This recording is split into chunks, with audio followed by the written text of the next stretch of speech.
Welcome to Solvetic, your channel to always learn technology easily. Below in the description, you will find useful links we used in this video.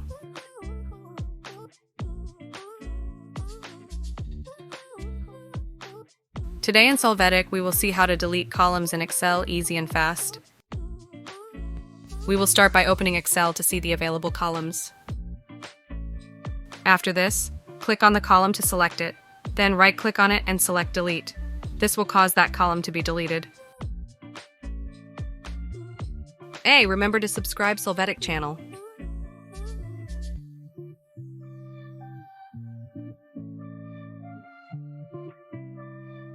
We hope it has been helpful for you. Here are links to watch more videos of your interest and subscribe to the Solvetic channel. Thank you.